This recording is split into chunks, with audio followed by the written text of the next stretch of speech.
அடங்காப்பற்று தமிழன், அன்று போல் இன்றும் என்றும் உண்மையின் குரல்.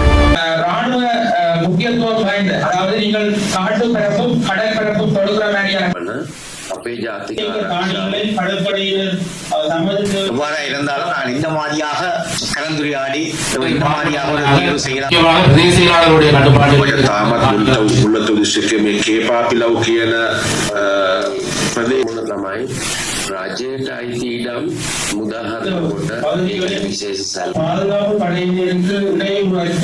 முல்லைத்தீவில் பாதுகாப்பு பிரதியமைச்சர் தலைமையில் விசேட கலந்துரையாடல். கேப்பாப்புலவில் 6.5 ஏக்கர் காணிகள் முதற்கட்டமாக விடுவிக்கப்பட சாத்தியம். முல்லைத்தீவு மற்றும் கிளிநொச்சி மாவட்டங்களில் இராணுவ பயன்பாட்டில் உள்ள பொதுமக்களின் பூர்வீக காணிகளை விடுவிப்பதற்கான சாத்தியக்கூறுகள் மற்றும் எதிர்கொள்ளும் சவால்கள் குறித்த உயர்மட்ட விசேட கலந்துரையாடல் இன்று ஜூலை 31 முல்லைத்தீவு மாவட்ட செயலகத்தில் நடைபெற்றது.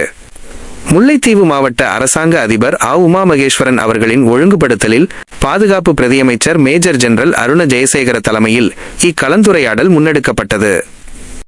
இக்கூட்டத்தில் முல்லைத்தீவு மாவட்டத்தின் கேப்பாப்புலவு மற்றும் வட்டுவாகல் இராணுவ முகாம்கள் அமைந்துள்ள பகுதிகள், கிளிநொச்சி மாவட்டத்தின் கனகாம்பிகை குளம் மற்றும் இயக்கச்சி ஆகிய பகுதிகளில் உள்ள பொதுமக்களின் காணிகளை விடுவிப்பது தொடர்பாக விரிவாக ஆராயப்பட்டது. கேப்பாப்புலவில் தங்கள் பூர்வீக நிலங்களை மீட்க கோரி பொதுமக்கள் நீண்ட காலமாக தொடர் போராட்டங்களை முன்னெடுத்து வரும் நிலையில் அவர்களுக்கு பெரும் ஆறுதலும் நம்பிக்கையும் அளிக்கும் விதமாக முதற்கட்டமாக 6.5 ஏக்கர் காணிகளை உடனடியாக விடுவிப்பதற்கான சாத்தியக்கூறுகள் இருப்பதாக பாதுகாப்பு பிரதியமைச்சர் தெரிவித்துள்ளார்.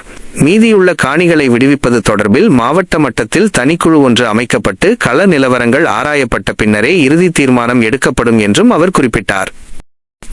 வட்டுவாகல் மற்றும் கேப்பாப்புலவு காணி உரிமையாளர்கள் சார்பில் கலந்து கொண்ட பிரதிநிதிகள் தமது நியாயமான கோரிக்கைகளை நேரடியாக முன்வைத்தனர். அதற்கு பதிலளித்த பாதுகாப்பு பிரதியமைச்சர் வட்டுவாகல் பகுதியில் பொதுமக்களின் தனியார் காணிகளை விடுவிப்பதற்கு முன்பாக அப்பகுதியில் கன்னிவெடி அகற்றும் பணிகளை முழுமையாக நிறைவு செய்து பாதுகாப்பான முறையில் காணிகள் கையளிக்கப்படும் என உறுதியளித்தார்.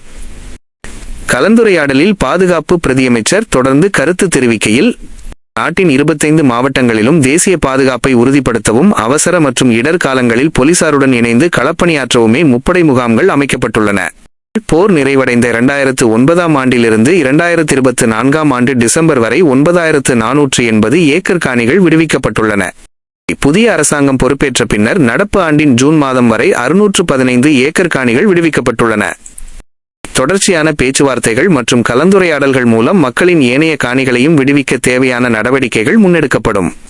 இவ்விசேட கலந்துரையாடலில் கூட்டுறவு பிரதியமைச்சரும் மாவட்ட ஒருங்கிணைப்பு குழு தலைவருமான உபாலி சமரசிங்க, வடக்கு மாகாண ஆளுநர் வேதநாயகன், வன்னி மாவட்ட நாடாளுமன்ற உறுப்பினர் டாக்டர் செதிலகநாதன், கிளிநொச்சி மாவட்ட அரசாங்க அதிபர் முரளிதரன், வன்னி பிராந்திய கட்டளை தளபதிகள், கிழக்கு கடற்படை தளபதி, பாதுகாப்பு அமைச்சின் சிரேஷ்ட உதவி செயலாளர், மேலதிக மாவட்ட செயலாளர், பிரதேச செயலாளர்கள், பாதுகாப்பு தரப்பின் உயர் அதிகாரிகள் மற்றும் பாதிக்கப்பட்ட பொதுமக்கள் என பலரும் கலந்து கொண்டனர்.